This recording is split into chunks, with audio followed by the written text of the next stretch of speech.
All right, I'm going to try to make this a quick episode. I just want to kind of give a quick update. I've been a little busy. I had some family visiting and wasn't able to really dig into the truck too much, but I do have a little bit of an update. And to keep these videos short, I figured I'd do a quick update of where I'm at the moment. So, as you can see, we're still taking apart. Still have the front diff sitting there. But let's go up into the engine compartment here. So, we have a lot of stuff removed. Done some investigating. I've pulled the valley cover. I'm getting oil up in here. I actually made the stupid mistake of pulling that plug. That's the oil pressure sensor for those that don't know.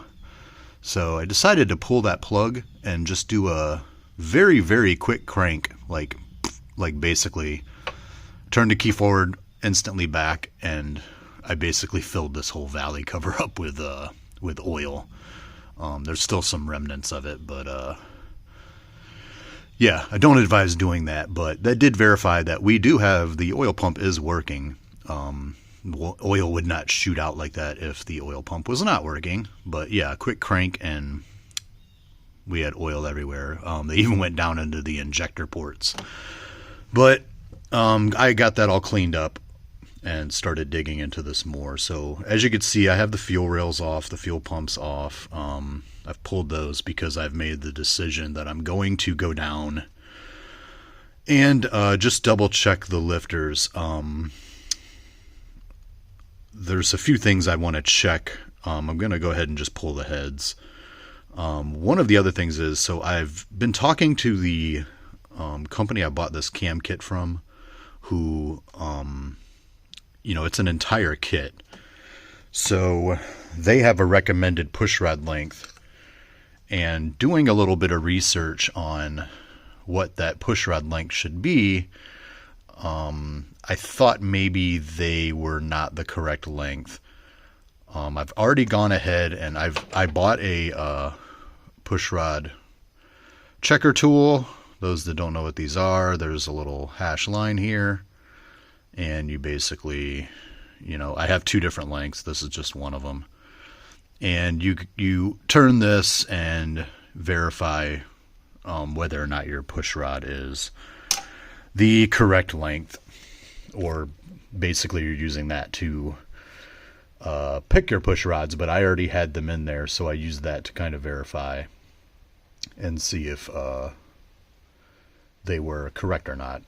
They do appear to be correct. I've checked about 3 or 4 of them. I didn't feel the need to go through all of them. I don't really have a bunch of machine work. I don't have any machine work that was done, so I don't think anything got messed up, but that's kind of where we stand on the pushrod issue. So it looks like the pushrods are good, which means the lifters should be operating properly. I did double check wear, as far as, you could Sharpie the top of the valves and cycle through, getting those to cycle with the rocker arms and see how the rocker arms pattern on the valves to make sure your pushrod length's correct. I also did that as well. It's dead center where it's supposed to be, so pushrods look good. The other issue, so I talked to the cam company. They verified the pushrod should be good. There should be no issue with the length. They asked me what my symptoms are with this oil pressure issue and how oil is not going up the pushrods, and they actually said they've seen that a couple times, and what it ended up being is the cam retainer plate. So the cam retainer plate, which is basically right in front of the cam, retains the cam within the block, has a seal at the top part, and that is the oil valleys that actually have oil into where the lifters are. And they have actually seen where either those screws that hold that on backed out a little, or that seal went out, and the oil pressure, that the oil actually comes from the back to the front, and when it hits that, it basically bleeds off the oil and doesn't allow the pressure to build within that valley to actually let the lifters get oil into them to pump them up the push rods, which makes perfect sense to me. But the bad thing is now I have to basically remove the entire front of the engine to pull the cover right there, which means, as you can see, I've got most of it. I pulled the water pump yesterday. Pretty messy, but got that pulled. Next weekend, I plan on pulling the rest of it, the crank. I got to pull this stupid stretch belt, which is not fun, but next weekend, that's the plan. Pull the stretch belt, pull the crank pulley, and pull this cover. And then I'm going to attempt to fish off the timing chain, because the cam sprocket, VVT sprocket, whatever you want to call it, has to come off to get to the retainer plate, but I'm not pulling the cam out. I'll just be removing that. So I'm going to attempt the fish trick where you kind of try to fish the chain off of the gear to be able to pull the gear. It's basically a Gen 5 LT cam swap without pulling the engine and not without dropping the oil pan. We'll see how that goes.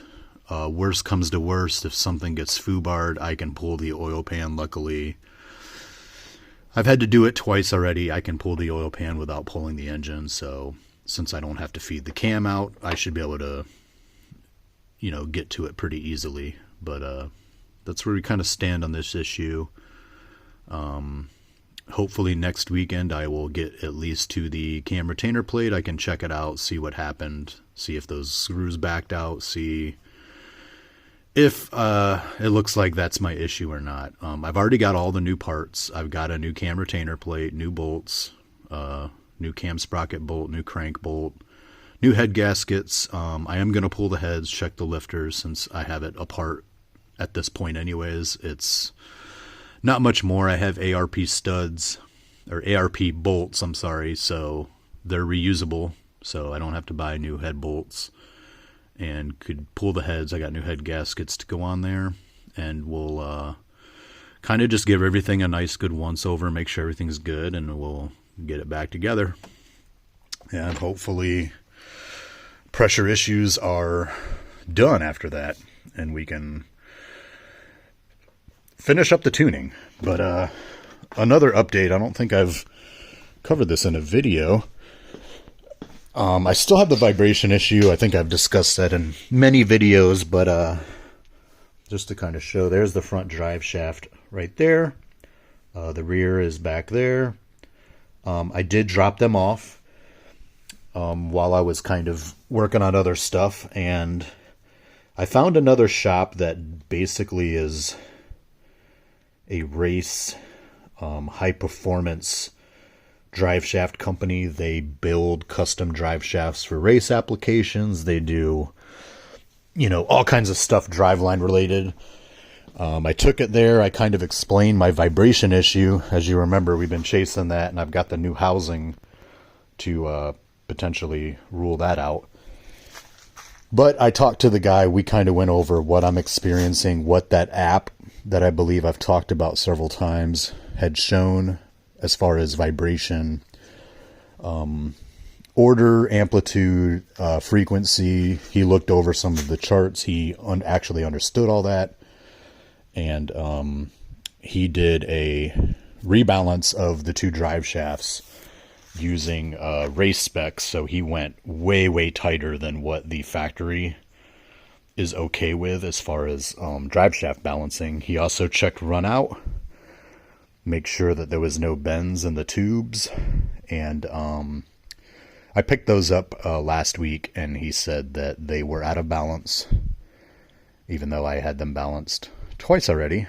But he said he got them way, way tighter than stock. They are basically race balanced, and he said that if I still have a vibration, it is 99% not those drive shafts. So, we'll see what happens with that. Hopefully that gets rid of the vibration and we can basically be done with this, except for the finalizing the tune.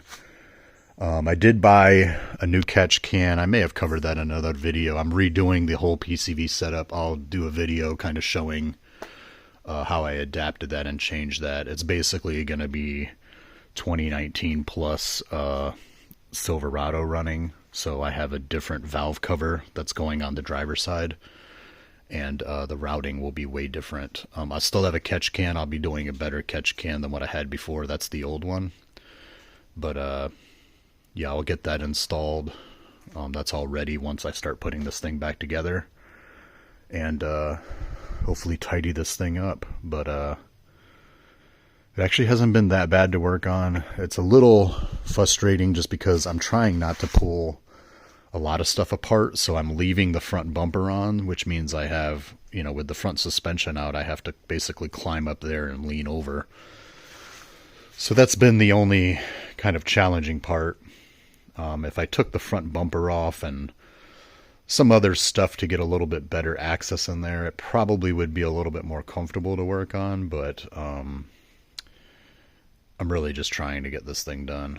So I'm dealing with it for the moment, but it hasn't been too bad. But we'll get this thing taken care of, and I'll probably try to do a video next week once I kind of verify that it looks like that cam retainer plate was the issue. I will note I probably should have replaced that when I did the cam swap. That was probably the only part I did not replace. So just another unfortunate bad luck thing, but you know, everything else was replaced. You know, there's a new front rear main or front seal. You know, new cam, new head, you know, everything else was all brand new. That cam retainer plate was like the one thing I thought I'd be good reusing, but I probably should have replaced that. I think it's only like a $30 to $40 part, but it's definitely a lot of work to get to, and with it being technically it's an internal oil leak, it's not something that you can easily see is an issue. But that's where we stand. So figured I'd give you guys a quick update, keep this video short, and then I'll try to do another one next week when we dig into this thing a little bit more, and looks like we're on the road to reassemble. I am going to reassemble just enough to crank it again and verify the push rods are getting oil. I'll probably do a video. That'll probably be the next video. I'll get to that point. That way I can verify it's all good. And then I'll kind of discuss and what I found and what seemed to be the fix. And then we will start getting this thing fully reassembled and continue ripping. All right, I'll catch you guys on the next one.